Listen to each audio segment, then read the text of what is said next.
देखिए, तो ये रंग महल, तो अक्षरातीत धामधनी का तो निवास स्थान, तो ब्रह्मा आत्माएं कहाँ निवास करती है?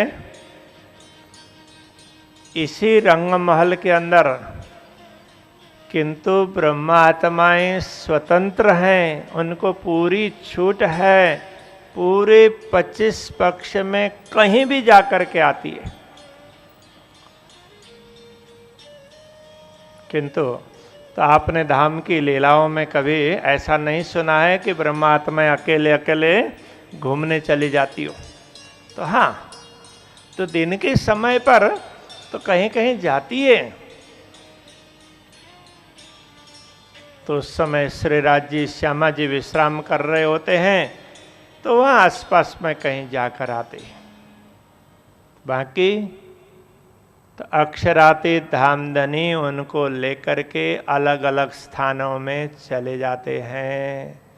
तो अक्षरातीत धामधनी के सानिध्य में रहते हुए, उनके दर्शन करते हुए उनको और दूसरे स्थानों का याद ही नहीं होता है। तो ये प्रेम है। तो इतना प्रेम है उनका अक्षरातीत के प्रति कि दूसरा कुछ दिखता नहीं है। तो अक्षरातीत धामधनी जो दिखाते हैं उतना ही दिखता है, तो बाकी इधर उधर कहीं नहीं दिखता। इतना विशाल परम धाम, तो ब्रह्मा आत्माओं को कहीं भी जाने के लिए छूट है,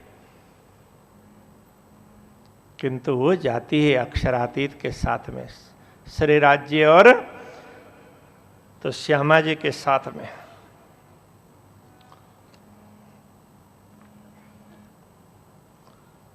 तो आपने परमधाम की सवारी तो सुनी है। अपने सेवा पूजा में रात के समय पर मध्य रात्रि का स्वरूप आता है ना, तो वहां पर परमधाम की सवारी की बात करते हैं।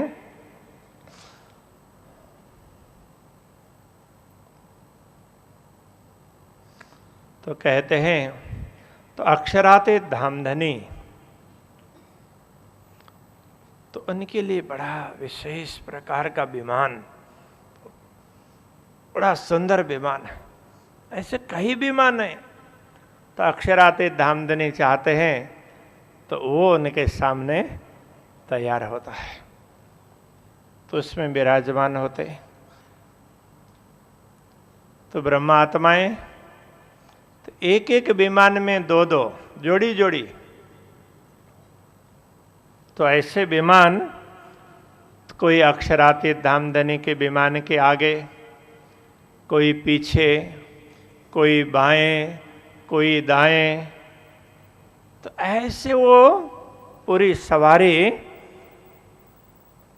तो आकाश मार्ग से होकर के आगे जाती है। तो जहां कहीं इच्छा होती है तो वहां जाती है। तो परमधाम के विमान कैसे हैं?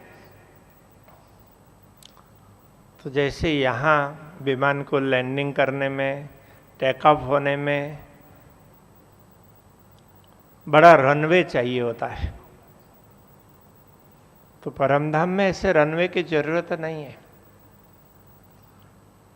और यहाँ तो नेविगेशन के आधार पर उनको जो रूट फिक्स किया होता है उसी रूट से आगे जाना पड़ता है। कुछ देश के विमान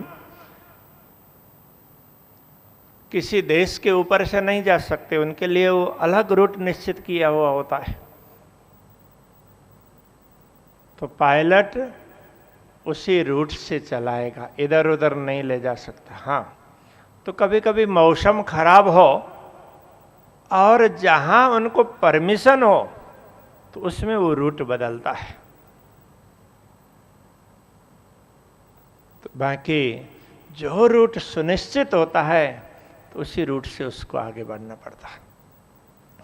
तो परमधाम के विमानों में वो तो मन बेगी और इच्छाचारी, तो उनको कितने स्पीड में आगे बढ़ाना है? तो 800-900 किलोमीटर प्रति घंटे की स्पीड यहाँ के विमानों में अभी दिखती। हाँ, फाइटर विमान वगैरह हैं, उनकी स्पीड थोड़ी सी ज़्यादा होती है। और पहले एक सुपरसोनिक तो ये विमान चला करता था। कुछ एक्सीडेंट हो गए तो उसके बाद में तो वो ठप हो गया। हाँ, उसकी स्पीड बड़ी अच्छी थी, 2000 किलोमीटर से आगे, शायद 2500 किलोमीटर से भी ज़्यादा थी प्रति घंटे। हाँ, सामान्य रूप से बॉम्बे से लंदन की दूरी जो दूसरे सामान्य विमान है वो 8 से 9 घंटे लगाते हैं। जब सुपरसोनिक विमान चलता होगा तो वो 3 से 3.5 घंटे में पहुंचा देगा। तो ज़्यादा स्पीड होने से कहीं दुर्घटना हो गई तो उसके बाद में फिर वो विमान, ऐसे विमान बंद ही कर दिए। अब परमधाम की बात करते हैं तो परमधाम में अक्षरातीत धामधनी की इच्छा मुजब सब कुछ होता है। वो जैसा चाहेंगे वैसा होगा। तो ये अक्षरातीत धामधनी की विशेषता है। चाँद सूरज धनी के हजूर, जैसे सूर्य और चंद्र, उनके आधार पर हमारी यहाँ दिनचर्या होती है।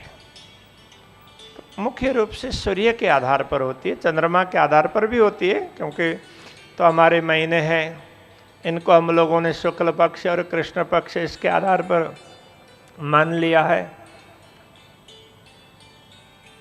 तो दिन तो ये सूर्य के आधार पर चलता है, वर्ष सूर्य के आधार पर चलता है,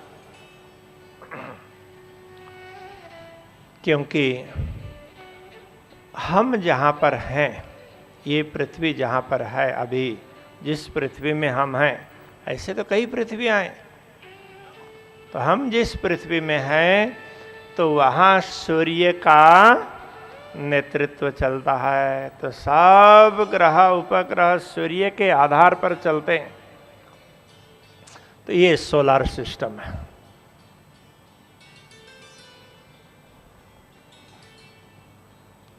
तो सूर्य की गति के आधार पर तो दिन और रात होते हैं। कभी दिन बड़े होते हैं, कभी रात बड़ी होती है। तो ये सब अलग अलग गति के आधार पर, तो उनके आधार पर यह ऋतुएं चलती है, उनके आधार पर महीने चलते हैं, उनके आधार पर दिन। परमधाम की बात करेंगे तो परमधाम में तो अक्षरातीत धामधनी ने जो चाहा उसके अनुसार, उन्होंने चाहा तो दिन, उन्होंने चाहा तो रात। यहाँ भी किसी किसी को कभी मजाक में बोलते हैं ना, तो जिसका थोड़ा प्रभुत्व होगा तो उसको बोलेंगे कि आप चाहो तो दिन और आप चाहो तो रात। होता ऐसा नहीं है, लेकिन उनको कह दिया कि आप बड़े प्रभावशाली है, आपका अच्छा प्रभुत्व है।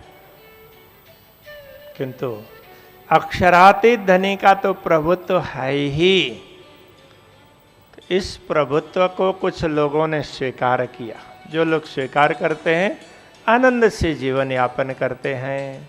जिन लोगों को कुछ पता ही नहीं है तो वो तो पशु पक्षियों की तरह से जीवन व्यतीत करते हैं। क्यों जन्म मिला, क्या करना चाहिए, कुछ भी मालूम नहीं है। तो ये स्थिति दुनिया की है। तो अक्षरातीत धामधनी के प्रभुत्व को समझना बहुत जरूरी है। तो वो विश्व ब्रह्मांड के एकमात्र मालिक है, वही तो सबके मालिक है। तो उनके अंग अक्षर ब्रह्म, तो वो ब्रह्मांडों को बनाते हैं, टिकाते हैं और मिटाते हैं। तो वो भी कैसे? तो जैसे उनकी भी आँख की पलक बंद होती है और खुलती है, तो खुलती है तो करोड़ों ब्रह्मांड बन जाते हैं। कोटि ब्रह्मांड नजरों में आवे, पल में देख के, खिन में देख के पल में उड़ावे। तो आंख खुलती है तो करोड़ों ब्रह्मांड बन जाते हैं, और फिर आंख की पलक झपक जाती है तो सारे ब्रह्मांड मिट भी जाते हैं। ये प्रभुत्व अक्षर ब्रह्म का है, उनको कार्य ब्रह्म कहा है। तो अक्षर ब्रह्म का क्षेत्र, उनका मूल क्षेत्र, वो भी इस 25 पक्ष के अंतर्गत आ जाता है। तो धाम, तालाब, तो कुंज निकुंज वन, और कुछ नहरें भी बहुत बड़ी बड़ी, छोटी नहरों का तो यहाँ कोई चर्चा ही नहीं है। तो मानिक पहाड़ के साथ जुड़ी हुई नहरें, मानिक पहाड़ कितना बड़ा क्षेत्र है। तो ये पूरा भारतवर्ष वो तो उसकी 2-3 हवेलियों के अंदर ही आ जाएगा। तो इतना बड़ा तो मानिक पहाड़ है। तो अब देखिए उसके साथ में निकली हुई नहरें होंगी तो कितनी बड़ी बड़ी होंगी। तो यहाँ हम जिनको समुद्र कहते हैं, समझते हैं, उनसे बहुत बड़ी है। ऐसे कुछ वन के नहर, तो बड़े बड़े वन हैं, तो जिनको मधुबन, महावन, बड़ोवन, इस तरह से ऐसे कह दिया। तो बड़े बड़े वन हैं, तो उन वनों में भी बहुत बहुत बड़ी नहरें चलती हैं। कितने बड़े बड़े होंगे, तो यह इतनी बड़ी बात है। तो ये पश्चिम का चौगान तो एक विशाल समतल क्षेत्र है, तो उसके लिए चौगान शब्द का प्रयोग किया। तो ये रंग भवन के पश्चिम दिशा की ओर है। तो वहाँ तो कभी कभी सैर करने के लिए जाते हैं, अलग अलग प्रकार की सवारियाँ। अब ये तो यहाँ जो कुछ बनाया है ये तो बहुत सामान्य बात है दुनिया की दृष्टि से। तो परमधाम की दृष्टि से तो बन ही नहीं पाता है दुनिया में। तो दुनिया की दृष्टि से तो परमधाम का थोड़ा थोड़ा ख्याल आ जाए, इस आधार पर ये दिखा रहे हैं। तो इस प्रकार यदि पुष्पराज गिरी, पुखराज पहाड़, तो उसको देखेंगे तो ये पहाड़ कैसा पहाड़ है, तो उसमें भवन ही भवन है, हवेली ही हवेलियां हैं। तो इतने बड़े बड़े भवन हैं, इसके आधार पर उनको तो ये पहाड़ कह दिया। अब यहाँ तो बड़ा छोटा दिखेगा। तो अब देखिए, तो वहाँ से तो ये फॉल्स गिर रहे हैं। तो अभी हम लोगों को थोड़े दिन पहले तो कनाडा में जाने का अवसर मिला। तो हमारे साथ में 1-2 जने थे, तो उनको नायग्रा फॉल्स देखना था, उन्होंने देखा नहीं था। और ये प्राकृतिक वस्तुएं बड़ी अच्छी होती है, तो हमें भी बड़ा अच्छा लगा कि चलो हम भी देख लेते हैं। तो पहले देखे तो थे ही, तो हम वहाँ गए। तो इतना बहुत बड़ी नदी है। तो वो नदी किसी समय पर धरतीकंप आया होगा तो नीचे का पत्थर चट्टान अलग हो गया और काफी नीचे धंस गया, और ऊपर से नदी का पानी नीचे गिरता है। तो बहुत छोटी नदी नहीं है, काफी बड़ी है। तो ये उसको नायग्रा फॉल्स, नायग्रा नदी है, तो गिरता है तो फॉल्स, उसका धोध।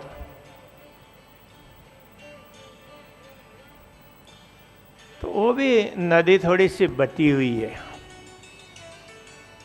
तो कुछ कनाडा के भाग में है, कुछ अमेरिका के भाग में है।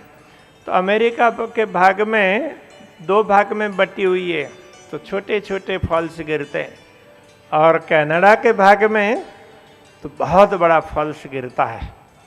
तो जो लोग नायगरा फॉल्स को देखना चाहते हैं तो वो कनाडा चले जाते हैं, तो उससे दोनों ओर को दिखाई देता है। तो अभी दुनिया में बहुत बड़ा फॉल, सबसे बड़ा फॉल्स ये है। तो यदि तो ये पोखराज पहाड़ के फॉल्स को देखेंगे तो ये तो बहुत बड़े हैं। तो आप देखिए, तो ये ऊपर से 4 फॉल्स गिरते हैं और नीचे से 16 फॉल्स। तो कितने बड़े होंगे, बहुत बड़े फॉल्स। तो ये परमधाम है। तो यमुना जी नदी, तो यही यमुना नदी के रूप में परिवर्तित होती है। और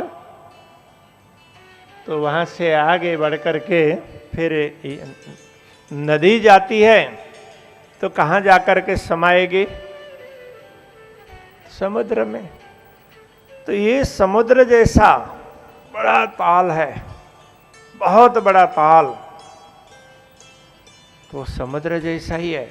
तो यहाँ के समुद्रों से तो बहुत बड़ा। तो वहां जाकर के ये नदी समाहित होती। तो इस प्रकार ये 9 क्षेत्र बताए। धाम तलाव कुंज बन जोए, मानिक नहरें बन की सोहे, पश्चिम चौगान बड़ोवन कहिए, पुखराज जी यमुना जी लइए। तो ये 9 बताए। तो उसके बाद में 16 और है। तो 8 सागर, 8 जिमी के 8 सागरों के अलग अलग नाम दिए। और सागरों के बीच में भूमि है, बहुत बड़े बड़े सागर है।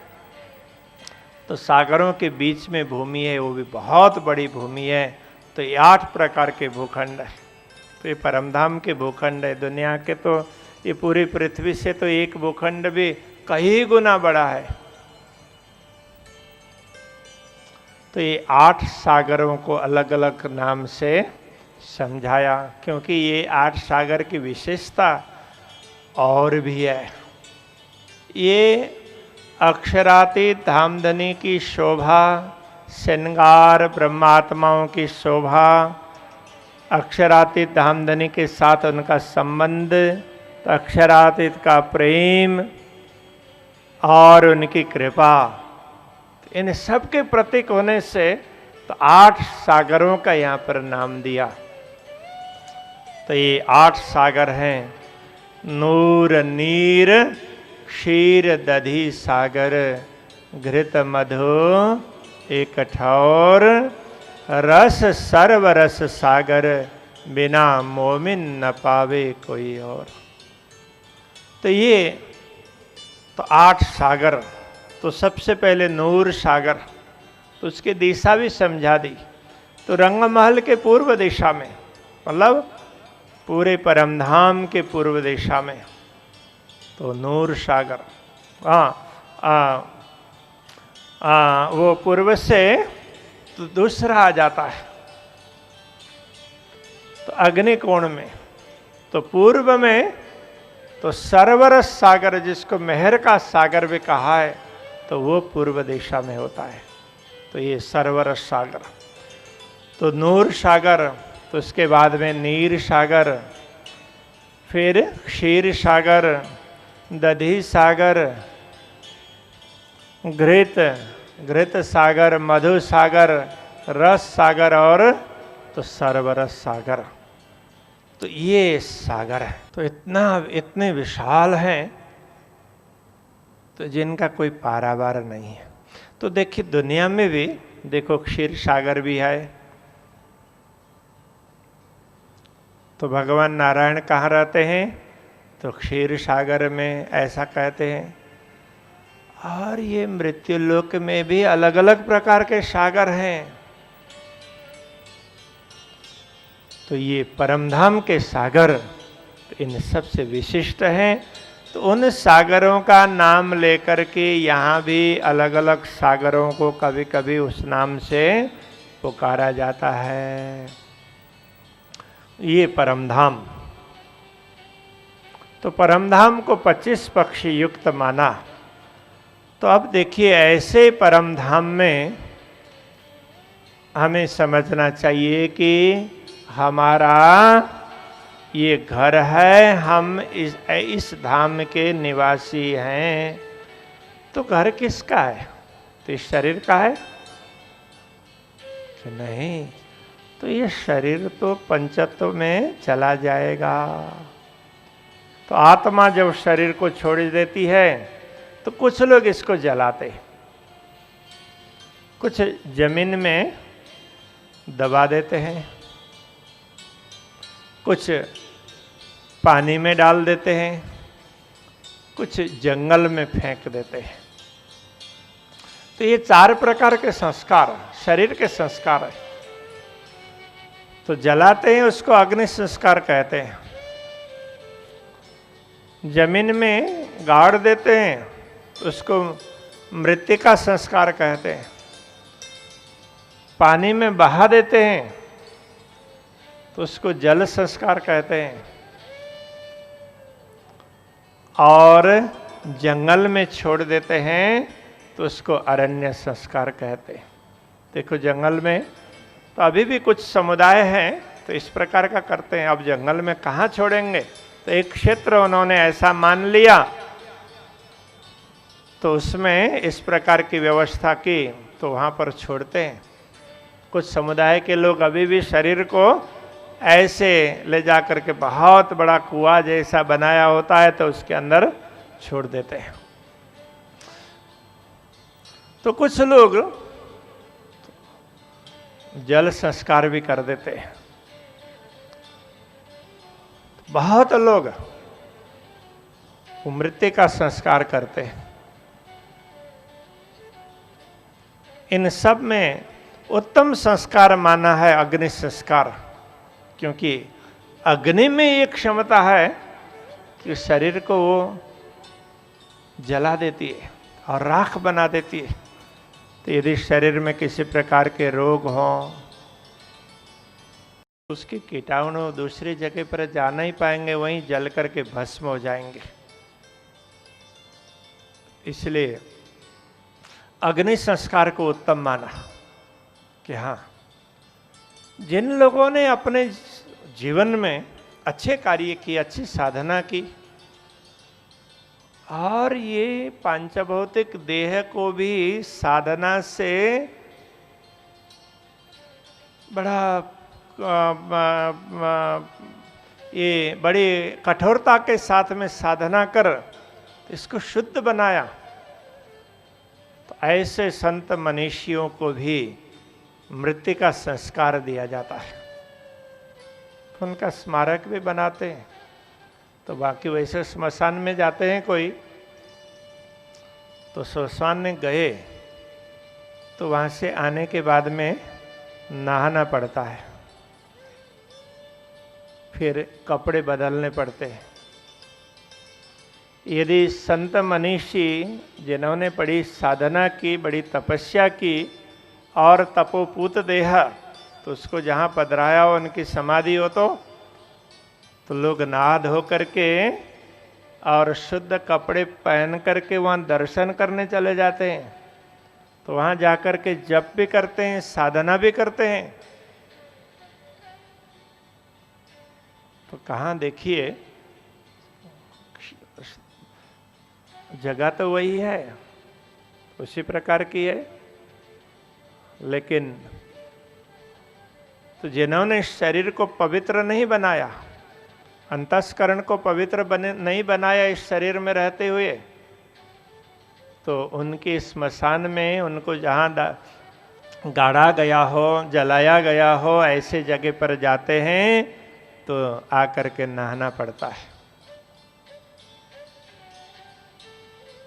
और जिन्होंने इस शरीर में रहते हुए साधना की, परमात्मा का अनुभव किया, तो उन्होंने शरीर को भी शुद्ध बनाया।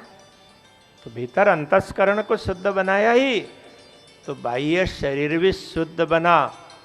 तो ऐसे महापुरुषों की समाधि में तो नाद होकर के जाते हैं। तो शरीर ही, शरीर को ही तो पधराया है।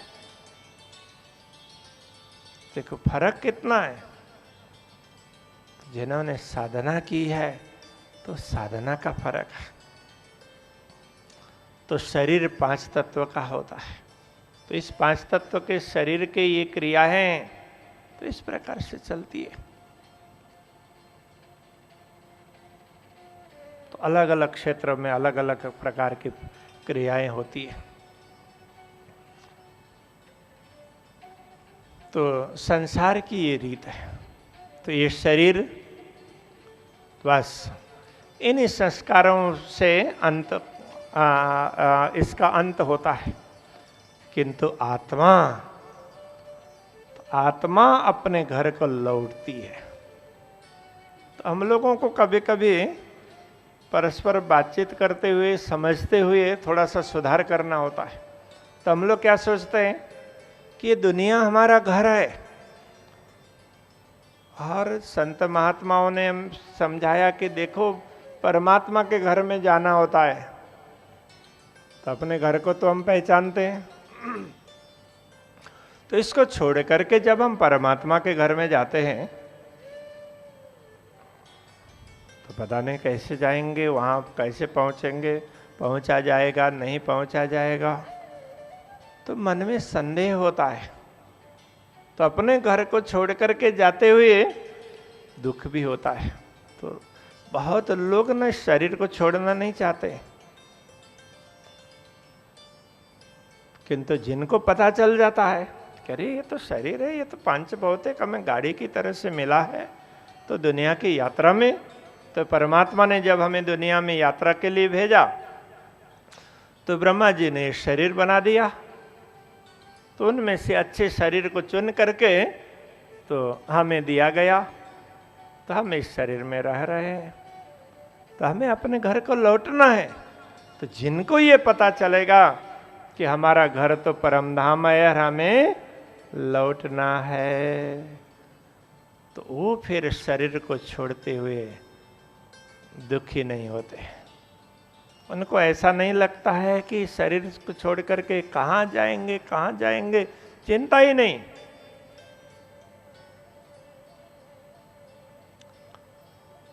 तो हमें ये सुनिश्चित करना चाहिए कि परमधाम हमारा घर है। हमारा घर का तात्पर्य आत्मा का घर है। अक्षरातीत धामधनी वो हमारे स्वामी हैं। इसलिए तो कहते हैं अपने धनी श्री श्यामा श्याम, अपना वासा है परम। अपने धनी श्री श्यामा श्याम, अपना वासा है निज धाम। अपने धनी श्री श्यामा श्याम, अपना वासा है निज धाम। अपने धनी श्री श्यामा श्याम, अपना वासा है निज धाम। अपने धनी श्री श्यामा श्याम, अपना वासा है निज धाम। अपने धनी श्री श्यामा श्याम, अपने धनी श्री श्यामा श्याम, अपना वासा है निज धाम। अपना वासा है निज धाम। अपने धनी श्री श्यामा